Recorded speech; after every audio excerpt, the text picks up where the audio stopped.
नमस्कार। आप सुन रहे हैं उपन्यास चंद्रकांता का भाग दूसरा, यानी चंद्रकांता सीजन 2 का पार्ट 2। तो अब तक आपने जाना कि वीरेंद्र सिंह राजा शिवदत्त के लिए एक खत अपने अय्यार देवी सिंह के हाथों भेजते हैं, परंतु शिवदत्त खत को बिना पढ़े फाड़ देता है और देवी सिंह को कैद करने का आदेश देता है, जिसे देवी सिंह गुस्सा होकर खंजर से उसके 4-5 सैनिकों को मारकर भाग निकलता है और शिवदत्त इन सब का गुस्सा अपने अय्यारों पर निकालता है। तो आइए सुनते हैं उपन्यास का अगला भाग मेरे साथ, यानी आपकी अपनी नीति के साथ। महाराज शिवदत्त का शमला लिए हुए देवी सिंह कुंवर वीरेंद्र सिंह के पास पहुंचे और जो कुछ था बयां किया। कुमार ये सुनकर हंसने लगे और बोले, चलो सगुन तो अच्छा हुआ। तेज सिंह ने कहा, सबसे ज्यादा अच्छा सगुन तो मेरे लिए हुआ कि शागिर्द पैदा कर लाया। ये कह शमले में से सरपेज खोल बटुए में दाखिल किया। कुमार ने कहा, भला तुम इसका क्या करोगे, तुम्हारे किस मतलब का? तेज सिंह ने जवाब दिया, इसका नाम फतेह का सरपेज है। जिस रोज आपकी बारात निकलेगी, महाराज शिवदत्त की सूरत बना इसी को माथे पर बांध मैं आगे आगे झंडा लेकर चलूंगा। ये सुनकर कुमार ने हंस दिया, पर साथ ही इसके 2 बूंद आंसू आंखों से निकल पड़े, जिनको जल्दी से कुमार ने रुमाल से पोंछ लिया। तेज सिंह समझ गए कि यह चंद्रकांता की जुदाई का असर है। इनको भी चपला का बहुत कुछ ख्याल था। देवी सिंह से बोले, सुनो देवी सिंह, कल लड़ाई जरूर होगी, इसलिए एक अय्यार का यहाँ रहना जरूरी है और सबसे जरूरी काम चंद्रकांता का पता लगाना है। देवी सिंह ने तेज सिंह से कहा, आप यहाँ रहकर फौज की हिफाजत कीजिए, मैं चंद्रकांता की खोज में जाता हूँ। तेज सिंह ने कहा, नहीं, चुनारगढ़ की पहाड़ियां तुम्हारी अच्छी तरह देखी नहीं है और चंद्रकांता जरूर उसी तरफ होगी। इसे यही ठीक होगा कि तुम यहाँ रहो और मैं कुमारी की खोज में जाऊं। देवी सिंह ने कहा, जैसी आपकी खुशी। तेज सिंह ने कुमार से कहा, आपके पास देवी सिंह है, मैं जाता हूँ, जरा होशियारी से रहिएगा और लड़ाई में जल्दी ना कीजिएगा। कुमार ने कहा, अच्छा जाओ, ईश्वर तुम्हारी रक्षा करे। बातचीत करते शाम हो गई, बल्कि कुछ रात भी चली गई। तेज सिंह उठ खड़े हुए और जरूरी चीजें ली तैयारी के सामान से लैस हो वहां के घने जंगल की तरफ चले गए। चंद्रकांता को ले जाकर कहाँ रखा होगा, अच्छे कमरे में या अंधेरी कोठरी में? उसको खाने को क्या दिया होगा और वह बेचारी सिवाय रोने के क्या करती होगी? खाने पीने की उसे कब सुध होगी? उसका मुंह दुख और भय से सूख गया होगा। उसको राजी करने के लिए तंग करते होंगे, कहीं ऐसा ना हो कि उसे तंग होकर जान दे दी हो। इन्हीं सब बातों को सोचते और ख्याल करते कुमार को रात भर नींद न आई। सवेरा होने ही वाला था कि महाराज शिवदत्त के लश्कर से डंके की आवाज आई। मालूम हुआ कि दुश्मनों की तरफ लड़ाई का सामान हो रहा है। कुमार भी उठ बैठे, हाथ मुंह धोए। इतने में हरकारे ने आकर खबर दी कि दुश्मनों की तरफ लड़ाई का सामान हो रहा है। कुमार ने भी कहा, हमारे यहाँ भी जल्दी तैयारी की जाए। हुक्म पाकर हरकारा रवाना हुआ। जब तक कुमार ने स्नान संध्या से छुट्टी पाई, तब तक दोनों तरफ की फौजें भी मैदान में जा डटी। बेलदारों ने जमीन साफ कर दी। कुमार ने भी अपने अरबी घोड़े पर सवार हो मैदान मैदान की तरफ रुख किया और देवी सिंह से कहा, शिवदत्त को कहना कि चाहिए कि बहुत से आदमियों का खून करना अच्छा नहीं। जिस जिसको बहादुरी का घमंड हो, एक एक करके लड़ ले और जल्दी से जल्दी मामला समाप्त हो जाए। शिवदत्त शिवदत्त सिंह अपने को अर्जुन समझते हैं, उनके मुकाबले के लिए मैं मौजूद हूँ। क्यों बेचारे गरीब सिपाहियों की जान जाए? देवी सिंह ने कहा, बहुत अच्छा, अभी इस मामले को तय कर डालता हूँ। ये कह मैदान में गए और अपनी चादर हवा में 2-3 दफा उछाली। चादर उछालनी थी कि झट बद्रीनाथ अय्यार महाराज शिवदत्त के लश्कर से निकल के मैदान में देवी सिंह के पास आए और बोले, जय माता की। देवी सिंह ने भी जवाब दिया, जय माता की। बद्रीनाथ ने पूछा, क्यों, क्या बात है जो मैदान में आकर अय्यारों को बुलाते हो? देवी सिंह, तुमसे एक बात कहनी है। बद्रीनाथ, कहो। देवी सिंह, तुम्हारी फौज में मर्द बहुत हैं कि औरत? बद्रीनाथ, औरत की सूरत भी दिखाई नहीं देती। देवी सिंह, तुम्हारे यहाँ कोई बहादुर भी है कि सब गरीब सिपाहियों की जान लेने और आप तमाशा देखने वाले ही हैं? बद्रीनाथ, हमारे यहाँ बहादुरों की भरमार है। देवी सिंह, तुम्हारे कहने से तो मालूम होता है कि सब खेत की मूली ही हैं। बद्रीनाथ, ये तो मुकाबला होने ही से मालूम होगा। देवी सिंह, तो क्यों नहीं एक पर एक लड़के हौसला निकाल लेते? ऐसा करने से मामला भी जल्द तय हो जाएगा और बेचारे सिपाहियों की जानें भी मुफ्त में न जाएंगी। हमारे कुमार तो कहते हैं कि महाराज शिवदत्त को अपनी बहादुरी का बड़ा भरोसा है। आए पहले हमसे ही भिड़ जाएं, या वही जीत जाएं या हम ही चुनारगढ़ की गद्दी के मालिक हों। बात ही बात में मामला तय हो जाता है। बद्रीनाथ, तो इसमें हमारे महाराज कभी ना हटेंगे, वह बड़े बहादुर हैं। तुम्हारे कुमार को तो चुटकी से मसल डालेंगे। देवी सिंह, ये तो हम भी जानते हैं कि उनकी चुटकी बहुत साफ है। फिर आए मैदान में। इस बातचीत के बाद बद्रीनाथ लौटकर अपनी फौज में गए और जो कुछ देवी सिंह से बातचीत हुई थी जाकर महाराज शिवदत्त से कहा। सुनते ही महाराज शिवदत्त तो लाल हो गए और बोले, ये कल का लड़का मेरे साथ मुकाबला करना चाहता है। बद्रीनाथ ने कहा, फिर हिवाय ही तो है, हौसला तो है, इसमें रंज होने की क्या बात है। मैं जहां तक समझता हूं उनका कहना ठीक भी है। ये सुनते ही महाराज शिवदत्त झट घोड़ा कुदाकर मैदान में आ गए और भाला उठाकर हिलाया, जिसको देख वीरेंद्र सिंह ने भी अपने घोड़े को एड़ मारी और मैदान में शिवदत्त के मुकाबले में पहुंचकर ललकारा। अपने मुंह अपनी तारीफ करता है और कहता है कि मैं वीर हूं। क्या बहादुर लोग चोट्टे भी होते हैं? जवां मर्दी से लड़कर चंद्रकांता ना ली गई। लानत है ऐसी बहादुरी पर। वीरेंद्र सिंह की बात तीर की तरह महाराज शिवदत्त के कलेजे में जा लगी। कुछ जवाब तो दे ना सके। गुस्से में भरे हुए बड़े जोर से कुमार पर नेजा चलाया। कुमार ने अपने नेजे से ऐसा झटका दिया कि उनके हाथ से नेजा छटक कर दूर जा गिरा। ये तमाशा देख दोस्त दुश्मन दोनों तरफ से वाह वाह की आवाज आने लगी। शिवदत्त बहुत बिगड़ा और तलवार निकाल कर कुमार पर दौड़ा। कुमार ने तलवार का जवाब तलवार से दिया। दोपहर तक दोनों में लड़ाई होती रही। दोपहर बाद कुमार की तलवार से शिवदत्त का घोड़ा जख्मी होकर गिर पड़ा, बल्कि खुद महाराज शिवदत्त को कई जगह जख्म लगे। घोड़े से कूदकर शिवदत्त ने कुमार के घोड़े को मारना चाहा, मगर मतलब समझ के कुमार भी झट घोड़े पर से कूद पड़े और आगे होकर एक कोड़ा इस जोर से शिवदत्त की कलाई पर मारा कि हाथ से तलवार छूटकर जमीन पर गिर पड़ी, जिसको दौड़ के देवी सिंह ने उठा लिया। महाराज शिवदत्त को मालूम हो गया कि कुमार हर तरह से जबरदस्त है। अगर थोड़ी देर और लड़ाई होगी तो हम बेशक मारे जाएंगे या पकड़े जाएंगे।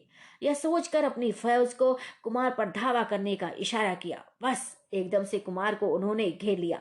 ये देख कुमार की फौज ने भी मारना शुरू किया। फतेह सिंह सेनापति और देवी सिंह कोशिश करके कुमार के पास पहुंचे और तलवार और खंजर चलाने लगे।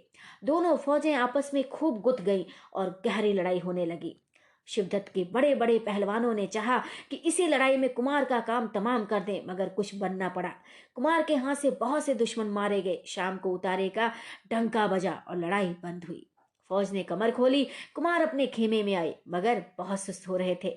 फतेह सिंह सेनापति भी जख्मी हो गए थे। रात को सभी ने आराम किया। महाराज शिवदत्त ने अपने दीवान और पहलवानों से राय ली थी कि अब क्या करना चाहिए। फौज तो वीरेंद्र सिंह की हमसे बहुत कम है, मगर उनकी दिलावरी से हमारा हौसला टूट जाता है, क्योंकि हमने भी उससे लड़के बहुत जंग उठाई। हमारी तो यही राय है कि रात को कुमार के लश्कर पर धावा मारे। इस राय को सभी ने पसंद किया। थोड़ी रात रहे शिवदत्त ने कुमार की फौज पर 500 सिपाहियों के साथ धावा किया। बड़ा ही गड़बड़ मची। अंधेरी रात में दोस्त दुश्मनों का पता लगाना मुश्किल था। कुमार की फौज दुश्मन समझ अपने ही लोगों को मारने लगी। ये खबर वीरेंद्र सिंह को भी लगी। झट अपने खेमे से बाहर निकल आए। देवी सिंह ने बहुत से आदमियों को महताब जलाने के लिए बांटी। यह महताब तेज सिंह ने अपनी तरकीब से बनाई थी। इसके जलाते ही उजाला हो गया और दिन की तरह मालूम होने लगा। अब क्या था, कुल 500 आदमियों को मारना क्या, सुबह होते होते शिवदत्त के 500 आदमी मारे गए, मगर रोशनी होने के पहले करीब 1000 आदमी कुमार की तरफ के नुकसान हो चुके थे, जिसका रंज वीरेंद्र सिंह को बहुत हुआ और सुबह को लड़ाई बंद न होने दी। दोनों फौजें फिर गुद गई। कुमार ने जल्दी से स्नान किया और संध्या पूजा करके हरबों को बदन पर सजा दुश्मन की फौज में घुस गए। लड़ाई खूब हो रही थी। किसी को तनो बदन की खबर न थी। एकाएक पूरब और उत्तर के कोने से कुछ फौजी सवार तेजी से आते हुए दिखाई दे, जिनके आगे आगे एक सवार बहुत उम्दा पोशाक पहने अरबी घोड़े पर सवार घोड़ा दौड़ाए चला आता था। उसके पीछे और भी सवार जो करीब करीब 500 के होंगे घोड़ा फेंके चले आ रहे थे। अगले सवार की पोशाक और हरबों से मालूम होता था कि यह सभी का सरदार है। सरदार ने मुंह पर नकाब डाल रखा था। इस फौज ने पीछे से महाराज शिवदत्त की फौज पर धावा किया और खूब मारा। इधर से वीरेंद्र सिंह की फौज ने जब देखा कि दुश्मनों को मारने वाला एक औरा पहुंचा, तबीयत बढ़ गई और हौसले के साथ लड़ने लगे। दो तरफी चोट महाराज शिवदत्त की फौज संभाल न पाई और भाग चली। फिर तो कुमार की बंद पड़ी। 2 कोस तक पीछा किया, आखिर फतेह का डंका बजाते अपने पड़ाव पर आए, मगर हैरान थे कि ये नकाबपोश सवार कौन था जिन्होंने बड़े वक्त पर हमारी मदद की और फिर जिधर से आए थे उधर ही चले गए।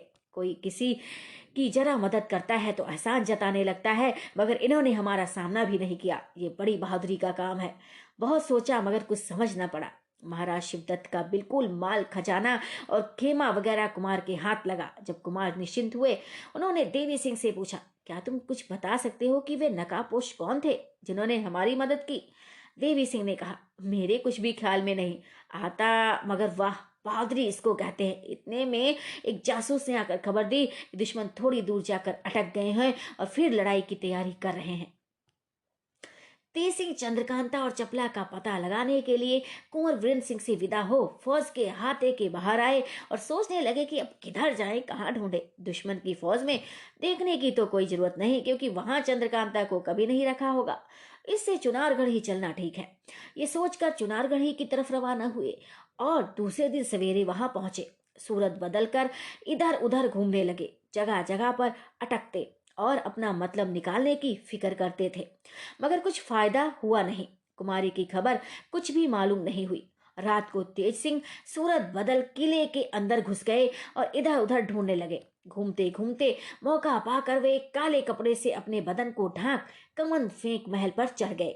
इस समय आधी रात जा चुकी होगी। छत पर से तेज सिंह ने झांक कर देखा तो सन्नाटा मालूम पड़ा, मगर रोशनी खूब हो रही थी। तेज सिंह नीचे उतरे और एक दलान में खड़े होकर देखने लगे। सामने एक बड़ा कमरा था जो कि बहुत खूबसूरती के साथ बेशकीमती असबाबों और तस्वीरों से सजा हुआ था। रोशनी ज्यादा न थी, सिर्फ शमादान जल रहे थे। बीच में ऊंची मसनद पर एक औरत सो रही थी। चारों तरफ उसके कई औरतें भी फर्श पर पड़ी हुई हैं। तेज सिंह आगे बढ़े और एक एक करके रोशनी बुझाने लगे, यहाँ तक कि सिर्फ उस कमरे में एक रोशनी रह गई और सब बुझ गई। अब तेज सिंह उस कमरे की तरफ बढ़े। दरवाजे पर खड़े होकर देखा तो पास से वह सूरत बखूबी दिखाई देने लगी जिसको दूर से देखा था। तमाम बदन शबनबी से ढका हुआ मगर खूबसूरत चेहरा खुला था। करवट के सबब कुछ हिस्सा मुंह का नीचे के मखमली तकिए पर होने से छिपा हुआ था। गोरा रंग, गालों पर सुर्खी जिस पर एक लट खुलकर आ पड़ी थी जो बहुत ही भली मालूम होती थी। आंख के पास शायद किसी जख्म का घाव था, मगर यह भी भला मालूम होता था। तेज सिंह को यकीन हो गया कि बेशक महाराज शिवदत्त की रानी यही है। कुछ देर सोचने के बाद उन्होंने अपने बटुए में से कलम दवात और एक टुकड़ा कागज का निकाला और जल्दी से उस पर यह लिखा, न मालूम क्यों इस वक्त मेरा जी चंद्रकांता से मिलने को चाहता है। जो हो, मैं तो उससे मिलने जाती हूँ। रास्ते और ठिकाने का पता मुझे लग चुका है। इसके बाद पलंग के पास जा बेहोशी का धतूरा रानी की नाक के पास ले गए, जो सांस लेती दफा उसके दिमाग पर चढ़ गया और वह एकदम से बेहोश हो गई। तेज सिंह ने नाक पर हाथ रखकर देखा, बेहोशी की सांस चल रही थी। झट रानी को तो कपड़े में बांधा और पुर्जा जो लिखा था वह तकिए के नीचे रखा और वहां से उसी कमंद के जरिए बाहर हुए और गंगा किनारे वाली खिड़की जो भीतर से बंद थी खोलकर तेजी के साथ पहाड़ी की तरफ निकल गए। बहुत दूर जाकर एक दर्रे में रानी को और ज्यादा बेहोश करके रख दिया और फिर लौटकर किले के दरवाजे पर आकर एक तरफ किनारे छिपकर बैठ गए। अब सवेरा होने ही वाला था। महल में लोंडियों की आंखें खुली तो महारानी को ना देखकर घबरा गई। इधर उधर देखा, कहीं नहीं। आखिर खूब गुल शोर मचा। चारों तरफ खोज होने लगी पर कहीं पता न लगा। एक खबर बाहर तक फैल गई। सभी को फिक्र पैदा हुई। महाराज शिवदत्त सिंह लड़ाई से भागे हुए 10-15 सवारों के साथ चुनारगढ़ पहुंचे। किले के अंदर घुसते ही मालूम हुआ कि महल में से महारानी गायब हो गई। सुनते ही जान सूख गई। दोहरी चपेट बैठी। धड़धड़ाते हुए महल में चले आए। देखा कि कोहराम मचा हुआ है। चारों तरफ से रोने की आवाजें आ रही हैं। इस वक्त महाराज शिवदत्त की अजब हालत थी। होशो हवास ठिकाने नहीं थे। लड़ाई से भागकर थोड़ी दूर पर फौज को तो छोड़ दिया था और जब अय्यारों को कुछ समझा बुझा आप चुनारगढ़ चले आए थे, यहाँ ये कैफियत देखी। आखिर उदास होकर महारानी के बिस्तर के पास आए और बैठकर रोने लगे। तकिए के नीचे से एक कागज का कोना निकला हुआ दिखाई पड़ा, जिसे महाराज ने खोला। देखा कुछ लिखा है। एक कागज वही था जिसे तेज सिंह ने लिख कर रख दिया था। अब उस पुर्जे को देख महाराज कई तरह की बातें सोचने लगे। एक तो महारानी का लिखा नहीं मालूम होता, उनके अक्षर इतने साफ नहीं है, फिर किसने लिख कर रख दिया है? अगर रानी ही का लिखा है तो उन्हें यह कैसे मालूम हुआ कि चंद्रकांता फलाने जगह छिपाई गई है? अब क्या किया जाए? कोई अयार भी नहीं जिसको पता लगाने के लिए भेजा जाए। अगर किसी दूसरे को वहां भेजूं जहां चंद्रकांता कैद है तो बिल्कुल भंडा फूट जाए। ऐसी ऐसी बहुत सी बातें देर तक महाराज सोचते रहे। आखिर जी में यही आया कि चाहे जो हो मगर एक दफा जरूर उस जगह जाकर देखना चाहिए जहां चंद्रकांता कैद है। कोई हर्ज नहीं अगर हम अकेले जाकर देखें, मगर दिन में नहीं, शाम को जाएं तो चले। ये सोचकर बाहर आए और अपने दीवान खाने में भूखे प्यासे चुपचाप बैठे रहे। किसी से कुछ ना कहा, मगर बिना हुक्म महाराज के बहुत से आदमी महारानी का पता लगाने जा चुके थे। शाम होने लगी। महाराज ने अपनी सवारी का घोड़ा मंगवाया और सवार हो अकेले ही किले के बाहर निकले और पूरब की तरफ रवाना हुए। अब बिल्कुल शाम बल्कि रात हो गई, मगर चांदनी रात होने के सबब साफ दिखाई देता था। तेज सिंह जो किले के दरवाजे के पास ही छिपे हुए थे, महाराज शिवदत्त को अकेले घोड़े पर जाते देख साथ हो लिए 3 कोस तक पीछे पीछे तेजी के साथ चले। मगर महाराज को यह ना मालूम हुआ कि साथ साथ कोई छिपा हुआ आ रहा है। अब महाराज ने अपने घोड़े को एक नाले में चलाया जो बिल्कुल सूखा पड़ा था। जैसे जैसे आगे जाते थे नाला गहरा मिलता जाता था और दोनों तरफ के पत्थर के करारे ऊंचे होते जाते थे। दोनों तरफ बड़ा भारी डरावना जंगल था। बड़े बड़े साखू तथा आसन के पेड़ थे। खूनी जानवरों की आवाजें कान में पड़ रही थी। जैसे जैसे आगे बढ़ते जाते थे करारे ऊंचे और नाले के किनारे वाले पेड़ आपस में ऊपर से मिलते जाते थे। इसी तरह से लगभग 1 कोस चले गए। अब नाले में चंद्रमा की चांदनी बिल्कुल नहीं मालूम होती, क्योंकि दोनों तरफ से दरखत आपस में बिल्कुल मिल गए थे।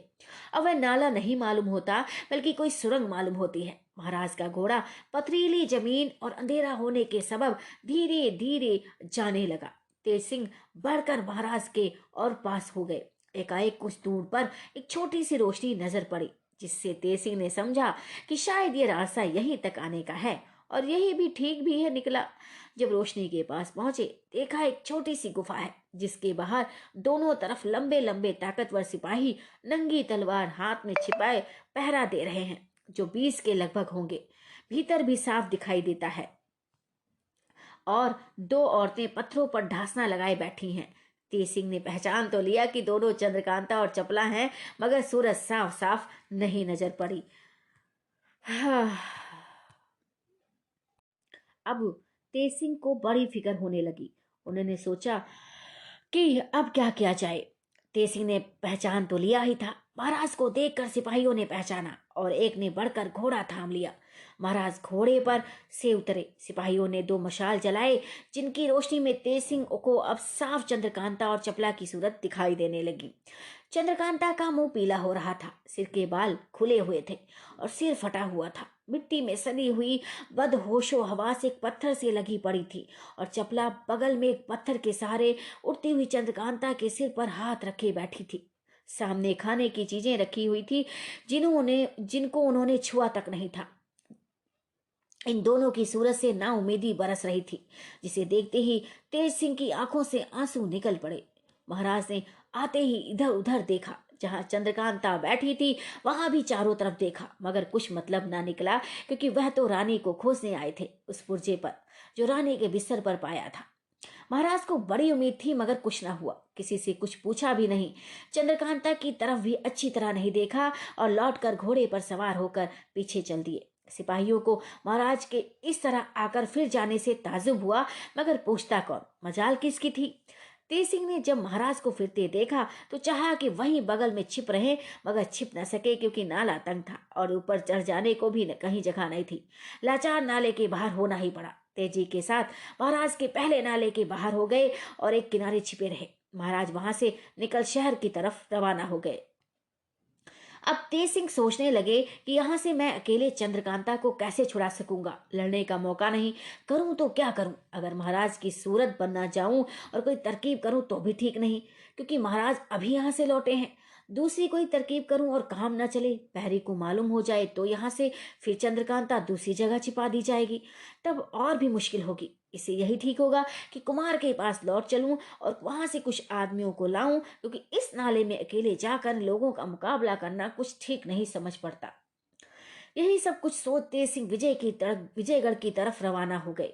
रात भर चले। दूसरे दिन दोपहर को वीरेंद्र सिंह के पास पहुंचे। कुमार ने तेज सिंह को गले लगाया और बेताबी के साथ पूछा, क्यों, कुछ पता लगा? जवाब में हाँ सुनकर कुमार बहुत खुश हुए और सभी को विदा किया। केवल कुमार, देवी सिंह, फतेह सिंह सेनापति और तेज सिंह रह गए। कुमार ने खुलासा हाल पूछा। तेज सिंह ने सब हाल कह सुनाया और बोले, अगर किसी दूसरे को छुड़ाना होता या किसी गैर को पकड़ना होता तो मैं अपनी चालाकी कर गुजरता। अगर काम बिगड़ जाता तो भाग निकलता, मगर मामला चंद्रकांता का है जो बहुत सुकुमार है। ना तो मैं अपने हाथ से उसकी गठरी बांध सकता हूँ और न किसी तरह की तकलीफ देना चाहता हूँ। होना ऐसा चाहिए कि वार खाली न जाए। मैं सिर्फ देवी सिंह को लेने आया हूँ और अभी लौट जाऊंगा। मुझे मालूम हो गया है कि आपने महाराज शिवदत्त पर फतेह पाई है। अभी कोई हर्ज भी देवी सिंह के बिना आपका न होगा। कुमार ने कहा, देवी सिंह भी चलें और मैं भी तुम्हारे साथ चलता हूँ, क्योंकि यहाँ तो अभी लड़ाई की कोई उम्मीद नहीं है और फिर फतेह सिंह है ही और कोई हर्ज भी नहीं। तेज सिंह ने कहा, अच्छी बात है, आप भी चलिए। ये सुनकर कुमार उसी वक्त तैयार हो गए और फतेह सिंह को बहुत सी बातें समझा बुझाकर शाम होते होते वहां से रवाना हुए। कुमार घोड़े पर, तेज सिंह और देवी सिंह पैदल कदम बढ़ाते चले। रास्ते में कुमार ने शिवदत्त सिंह पर फतेह पाने का पूरा हाल कहा और उन सवारों का हाल भी कहा जो मुंह पर नकाब डाले हुए थे और जिन्होंने बड़े वक्त पर मदद की थी। उनका हाल सुनकर तेज सिंह भी हैरान हुए, मगर कुछ ख्याल में न आया कि वे नकाबपोश कौन थे। यही सब सोचते जा रहे थे। रात चांदनी थी। रास्ता साफ दिखाई दे रहा था। कुल 4 कोस के लगभग गए होंगे कि रास्ते में पंडित बद्रीनाथ अकेले दिखाई पड़े और उन्होंने भी कुमार को देखकर पास आकर सलाम किया। कुमार ने सलाम का जवाब हंस कर दिया। देवी सिंह ने कहा, अजी बद्रीनाथ जी, आप क्या उस डरपोक गिदड़, दगाबाज और चोर का संग किए हैं? हमारे दरबार में आइए, देखिए हमारा सरदार क्या शेर दिल और इंसाफ पसंद है। बद्रीनाथ ने कहा, तुम्हारा कहना बहुत ठीक है और एक दिन ऐसा ही होगा, मगर जब तक महाराज शिवदत्त से मामला तय नहीं होता मैं कब आपके साथ हो सकता हूँ, और अगर हो भी जाऊं तो आप लोग कब मुझ पर विश्वास करेंगे? आखिर मैं भी अयार हूँ। इतना कहकर कुमार को सलाम कर जल्दी दूसरा रास्ता पकड़ एक घने जंगल में जा नजर से गायब हो गए। तेज सिंह ने कुमार से कहा, रास्ते में बद्रीनाथ का मिलना ठीक न हुआ। अब वह जरूर इस बात की खोज में होगा कि हम लोग कहाँ जाते हैं। देवी सिंह ने कहा, हाँ, इसमें कोई शक नहीं कि यह सगुन खराब हुआ। ये सुनकर कुमार का कलेजा धड़कने लगा। बोले, फिर अब क्या किया जाए? तेज सिंह ने कहा, इस वक्त और कोई तरकीब तो हो नहीं सकती। हाँ, एक बात है कि हम लोग जंगल का रास्ता छोड़ मैदान मैदान चले। ऐसा करने से पीछे का आदमी आता हुआ मालूम होगा। कुमार ने कहा, अच्छा, तुम आगे चलो। अब वे तीनों जंगल छोड़ मैदान में हो लिए। पीछे पीछे फिर देखते देखते जाते थे, मगर कोई आता हुआ मालूम न पड़ा। रात भर भटके चले गए। जब दिन निकला, एक नाले के किनारे तीनों आदमियों ने बैठ जरूरी कामों से छुट्टी पा स्नान संध्या पूजा किया और फिर रवाना हुए। पहर दिन चढ़ते चढ़ते एक बड़े जंगल में ये लोग पहुंचे, जहां से वह नाला जिसमें चंद्रकांता और चपला थी 2 कोस बाकी था। तेज सिंह ने कहा, दिन इसी जंगल में बिताना चाहिए। शाम हो जाए तो वहां चलें, क्योंकि काम रात में ही ठीक होगा। ये कहकर एक बहुत बड़े सलेई के पेड़ तले डेरा जमाया। कुमार के वास्ते जीन पोश बिछा दिया। घोड़े को खोल गले में लंबी रस्सी डालकर पेड़ से बांधा और चलने के लिए छोड़ दिया। दिन भर बातचीत और तरकीब सोचने में गुजर गया। सूरज अस्त होने पर ये लोग वहां से रवाना हुए। थोड़ी ही देर में उस नाले के पास जा पहुंचे। पहले दूर ही खड़े होकर चारों तरफ निगाह दौड़ा कर देखा। जब किसी की आहट ना मिली तब नाले में घुसे। कुमार इस नाले को देख बहुत हैरान हुए और बोले, अजब भयानक नाला है। धीरे धीरे आगे बढ़े। जब नाले के आखिर में पहुंचे, जहां पहले दिन तेज सिंह ने चिराग जलते देखा था, तो वहां अंधेरा पाया। तेज सिंह का माथा ठनका कि ये क्या मामला है। आखिर इस कोठरी के दरवाजे पर पहुंचे जिसमें कुमारी चपला थी। देखा कि कई आदमी जमीन पर पड़े हैं। अब तो तेज सिंह ने अपने बटुए के से सामान निकाल रोशनी की, जिससे साफ मालूम हुआ कि जितने पहरे वाले पहले दिन देखे थे सब जख्मी होकर मरे पड़े हैं। अंदर घुसे, कुमारी और चपला का पता नहीं। हाँ, दोनों के गहने सब टूटे फूटे पड़े थे। चारों तरफ खून जमा हुआ था। कुमार से रहा ना गया। एकदम हाय कह के गिर पड़े और आंसू बहाने लगे। तेज सिंह समझाने लगे कि आप इतने बेताब क्यों हो। जिसे ईश्वर ने यहाँ तक हमें पहुंचाया वही फिर उस जगह पहुंचाएगा जहाँ कुमारी है। कुमार ने कहा, भाई अब मैं चंद्रकांता के मिलने से नाउम्मीद हो गया, जरूर वह परलोक को गई। तेज सिंह ने कहा, कभी नहीं, अगर ऐसा होता तो इन्हीं लोगों में भी वह मरी पड़ी होती। देवी सिंह बोले, कहीं बद्रीनाथ की चालाकी तो नहीं। उन्होंने जवाब दिया, ये बात भी जी में नहीं बैठती। भला अगर हम ये भी समझ ले कि बद्रीनाथ की चालाकी हुई तो इन प्यादों को मारने वाला कौन था? अजब मामला है, कुछ समझ में नहीं आता। खैर कोई हर्ज नहीं, वह भी मालूम हो जाएगा। अब यहाँ से जल्दी चलना चाहिए। कुंवर वीरेंद्र सिंह की इस वक्त कैसी हालत थी उसका कहना ठीक न होगा। बहुत समझा बुझाकर वहां से कुमार को उठाया गया और नाले के बाहर लाया गया। देवी सिंह ने कहा, भला वहां तो चलो जहां तुमने शिवदत्त की रानी को रखा है। तेज सिंह ने कहा, चलो। तीनों वहां गए। देखा कि महारानी कलावती भी वहां नहीं है और तबीयत परेशान हुई। आधी रात से ज्यादा जा चुकी थी। तीनों आदमी बैठे सोच रहे थे कि ये क्या मामला हो गया। एकाएक देवी सिंह बोले, गुरुजी मुझे एक तरकीब सूझी है जिसके करने से ये पता लग जाएगा कि क्या मामला है। आप ठहरिए, इस जगह आराम कीजिए, मैं पता लगाता हूँ। अगर बन पड़ेगा तो ठीक पता लगाने का सबूत भी लेता आऊंगा। तेज सिंह ने कहा, जाओ तुम ही कोई तारीफ कर काम करो, हम दोनों इसी जंगल में रहेंगे। देवी सिंह एक देहाती पंडित की सूरत बना रवाना हुए। वहां से चुनारगढ़ करीब ही था। थोड़ी देर में जा पहुंचे। दूर से देखा कि एक सिपाही टहलता हुआ पहरा दे रहा है। एक शीशी हाथ में ले उसके पास गए और एक अशरफी दिखाकर देहाती बोली में बोले, इस अशरफी को आप लीजिए, इस इत्र को पहचान दीजिए कि किस चीज का है। हम देहात के रहने वाले हैं। वहाँ एक गंधी गया और उसने यह इत्र दिखाकर हमसे कहा कि अगर इसको पहचान दो तो हम 5 अशरफी तुमको दें। सो हम देहाती आदमी क्या जाने कौन चीज का इत्र है, इसलिए रातों रात यहाँ चले आए। परमेश्वर ने आपको मिला दिया। आज राज दरबार के रहने वाले ठहरे। बहुत इत्र देखा होगा, इसको पहचान के बता दीजिए तो इसी समय हम लौट जाएं।